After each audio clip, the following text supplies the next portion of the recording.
Olá, chegamos ao episódio 47 do nosso podcast. É uma honra ter você aqui comigo. Não se esqueça de fazer o download dos episódios anteriores e, se puder, continue compartilhando. Você pode estar abençoando vidas. O nosso tema de hoje é: o que é isso, Tiatira? Tolerando Jezabel? Com base em Apocalipse 2, 18 a 19.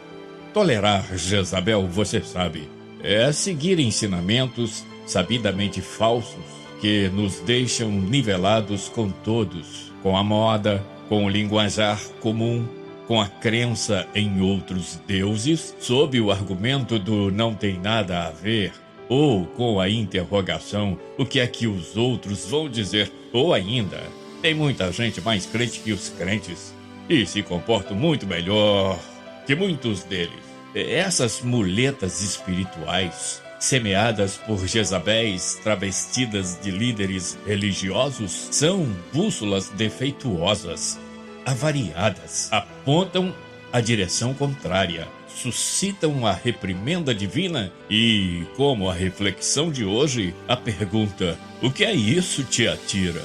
Tolerando Jezabel? Nossa proposta não é fazermos nós mesmos nenhum tipo de reprimenda como se tivéssemos a capacidade de julgar. Não! Nossa proposta é mostrar o que a Bíblia diz e deixar que cada um tire as suas próprias conclusões e tome as suas próprias atitudes. O fato é que Jesus morreu para salvar do inferno, ou seja, para que não pereça, mas tenha a vida eterna, no dizer de João 3,16. Podemos passar a vida inteira na igreja, louvando, cantando, pregando, operando milagre, mas se ao fim disso não entrarmos no céu, tudo terá sido em vão. E o momento de tudo ficar absolutamente claro e definido se aproxima. Jesus está voltando para buscar os vencedores. Ou melhor, como diz o verso 26 do capítulo 2 de Apocalipse: ao que vencer e guardar até o fim as minhas obras. Vamos ao nosso texto de hoje, Apocalipse 2, de 18 a 29. E ao anjo da igreja de Tiatira escreve: isto diz o Filho de Deus, que tem seus olhos como chama de fogo e os pés semelhantes ao latão reluzente. Eu conheço as tuas obras, e o teu amor, e o teu serviço, e a tua fé, e a tua paciência, e que as tuas últimas obras são mais do que as primeiras. Mas tenho contra ti que toleras Jezabel, mulher que se diz profetiza, ensinar e enganar os meus servos para que se prostituam e comam dos sacrifícios da idolatria, e dei-lhe tempo para que se arrependesse da sua prostituição, e não se arrependeu. Eis que a porei numa cama, e sobre os que adulteram com ela virá grande tribulação, se não se arrependerem de suas obras. E ferirei de morte a seus filhos, e todas as igrejas saberão que eu sou aquele que sonda os rins e os corações, e darei a cada um de vós segundo as vossas obras. Mas eu vos digo a vós e aos restantes que estão em Tiatira, a todos quantos não têm esta doutrina e não conheceram, como dizem, as profundezas de Satanás, que outra carga vos não porei, mas o que tendes, retende-o até que eu venha. E ao que vencer e guardar até o fim as minhas obras, eu lhe darei poder sobre as nações, e com vara de ferro as regerá, e serão quebradas como vasos de oleiro, como também recebi do meu Pai, e dar-lhe-ei a estrela da manhã. Quem tem ouvidos, ouça o que o Espírito diz às igrejas. A carta a Tiatira é a mais longa das 7. A cidade é a menos importante. nunca foi uma metrópole, nem honrada com o culto ao imperador. Contudo, era rica, de comércio movimentadíssimo e conhecida como o centro manufatureiro e tintureiro de tecidos de lã. Essa igreja pode ter nascido numa reunião de oração na casa de Lídia. Você confere isso em Atos 16. Tiatira representa a igreja dos anos 600 a 1517, ano de Deus, ano Domini. Tiatira significa sacrifício contínuo e traz em si a ideia de sacrifício cujo brilho é empanado pela repetição. É a igreja profana. Não se pode dizer que estivesse morta. Pelo contrário, as últimas obras eram mais numerosas que as primeiras. Essa carta inicia o segundo grupo de cartas às igrejas da Ásia Menor. No primeiro grupo vamos encontrar Éfeso, leal, mas sem o primeiro amor. Esmirna, sofredora, passando a prova de fogo. Pérgamo, a lealdade era falha no entusiasmo moral. Essas igrejas e suas características ainda serão abordadas nos próximos capítulos. Já vimos Filadélfia, você confere no episódio 45. Já vimos Esmirna, você confere no episódio 46. E estamos vendo hoje Tiatira. Vamos aos destaques da carta a Tiatira. Número 1. Olhos como chama de fogo. Apocalipse 2, verso 18. Por causa do alto grau de profanação e das influências desmoralizantes, o Senhor se apresenta como o que pode penetrar nos segredos dos corações e o que tem força para castigar e subjugar. Veja que ele tem os pés semelhantes ao bronze polido. Número 2. Conheço as tuas obras. Apocalipse 2:19. Antes de advertir, elogia o amor, a fé, o serviço, a perseverança. Estava indo tudo muito bem. Não fosse a interferência e a influência de Jezabel, que era tolerada. Número 3. Jezabel, casta. Observe Apocalipse 2:20. Mas tenho contra ti que toleras Jezabel, mulher que se diz profetiza, ensinar e enganar os meus servos para que se prostituam e comam dos sacrifícios da idolatria. Em seu livro Apocalipse, versículo por versículo, o pastor Severino da Silva explica Jezabel. Ele diz: a palavra Jezabel significa montão de lixo. Na opinião de alguns eruditos, casta. Esse nome aparece pela primeira vez nas escrituras como pessoal de uma princesa.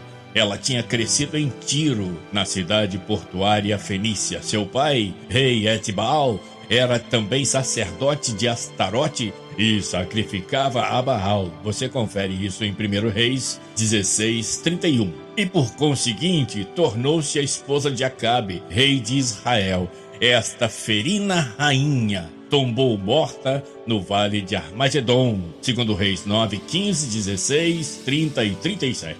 Isso mesmo, em Tiatira, a pessoa era o contraste do nome. Casta não, era a falsa profetisa. Lembra a mulher de Acabe seduzindo o povo para a adoração a Baal? A Jezabel de Tiatira era obstinada, imoral e provocante. Mas a advertência era para o anjo da igreja e, consequentemente, para a igreja que tolerava tais coisas. Isso lembra os falsos pastores e os falsos adoradores de hoje, com mensagens falsas, sutis, inebriantes, arrastando atrás de si verdadeiras multidões. Paulo falou dessas pessoas em Filipenses 3:18 e 19, que eu leio para você. Porque muitos há, dos quais muitas vezes vos disse, e agora também digo, chorando, que são inimigos da cruz de Cristo,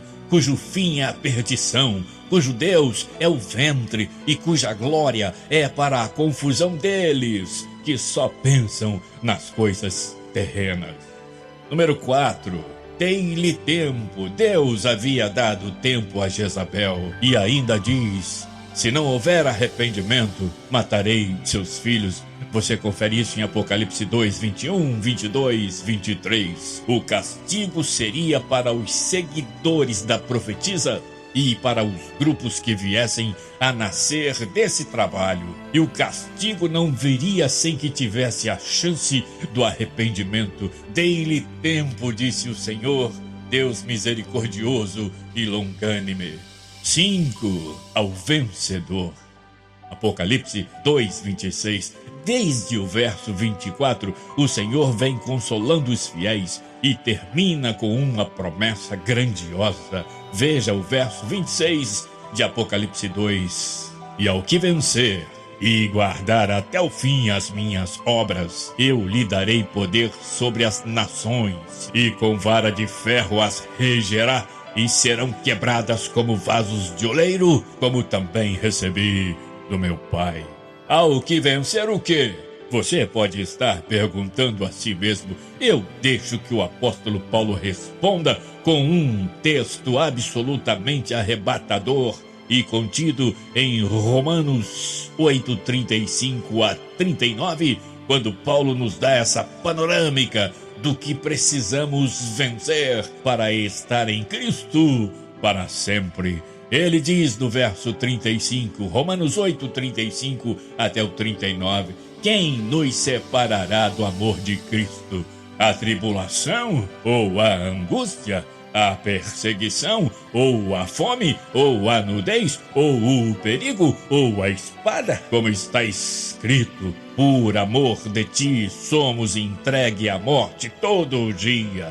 Somos reputados como ovelhas para o matadouro, mas em todas estas coisas somos mais do que vencedores por aquele que nos amou, porque estou certo que nem a morte, nem a vida, nem os anjos, nem os principados, nem as potestades, nem o presente, nem o porvir, nem a altura, nem a profundidade, nem alguma outra criatura nos poderá separar do amor de Deus, que está em Cristo Jesus, nosso Senhor.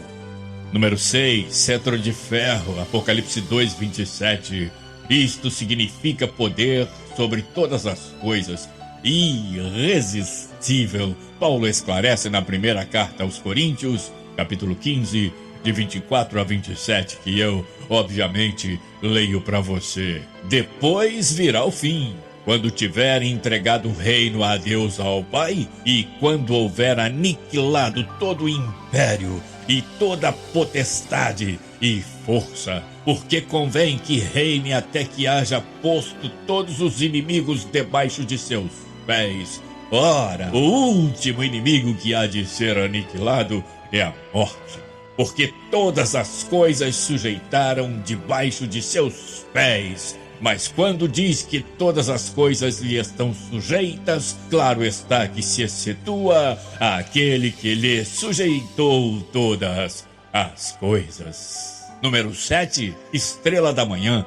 Apocalipse 2, 28, ele se apresenta como a estrela da manhã. O próprio Cristo se promete a eles. Isso mesmo, ele é a resplandecente estrela da manhã. Ouça o que Apocalipse 22:16 diz: eu, Jesus, enviei o meu anjo para vos testificar estas coisas nas igrejas. Eu sou a raiz e a geração de Davi, a resplandecente estrela da manhã. Mais uma vez, valho-me dos preciosos comentários do pastor Severino Pedro da Silva na obra intitulada Apocalipse, versículo por versículo. Veja, a estrela da manhã para os ímpios, Jesus é a luz do mundo. João 1:9, 8:12. Para Israel, ele é o sol da justiça. Malaquias 4:2. Para a sua igreja, ele é a resplandecente estrela da manhã. Apocalipse 22:16. Seja como for, Cristo é tudo em todos. Este, prossegue o pastor Severino Pedro da Silva, será um título que trará o Filho de Deus no dia da sua vinda para o arrebatamento. Em Apocalipse 22:16, O próprio Cristo é identificado como a resplandecente estrela da manhã. Não pode haver dúvida razoável, pois que ele também é aquela figura central. Para os antigos povos, a estrela da tarde ou vespertina simbolizava a morte, mas a estrela da manhã simbolizava a vida, que é o próprio Cristo, ao vencedor. Prossegue o pastor Severino Pedro da Silva. Jesus promete dar-lhe a estrela da manhã, isto é, ele mesmo. Nos evangelhos, ele deu-se por todos os pecadores. Agora, ele promete dar-se novamente, porém apenas ao vencedor.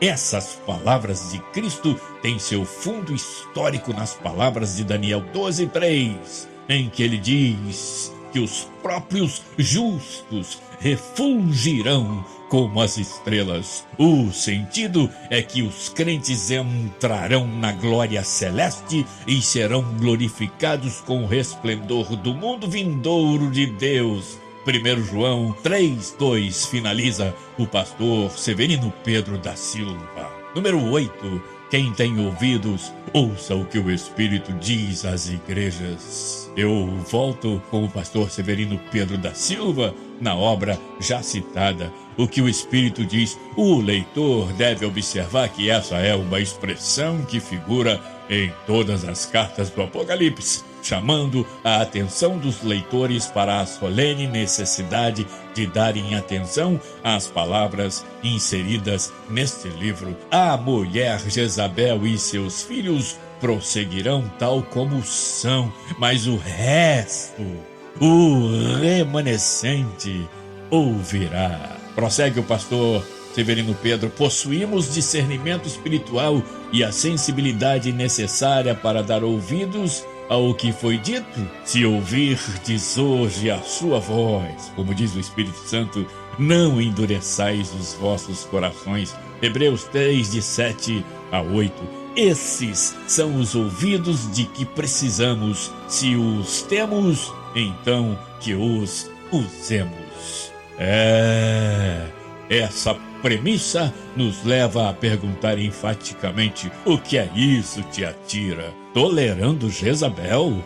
Tiatira é a igreja profana, é a igreja onde se vende o evangelho, onde se prega uma mensagem conveniente, onde se canta um louvor que não louva e onde se faz uma adoração que não adora ao Rei dos Reis, ao Senhor dos Senhores. Uma igreja que tolera que os servos de Deus sejam enganados. Se você está em Tiatira, sai dela e sai logo. O cavaleiro com as vestes salpicadas de sangue do capítulo 19 de Apocalipse, o verdadeiro alvo do nosso louvor e da nossa adoração, está chegando. A volta de Jesus é iminente. Os sinais estão gritando: Jesus já vem, Jesus já vem, Jesus já vem. Não deixe que nada, nem a morte, nem a vida, nem os anjos, nem os principados, nem as potestades, nem o presente, nem o porvir,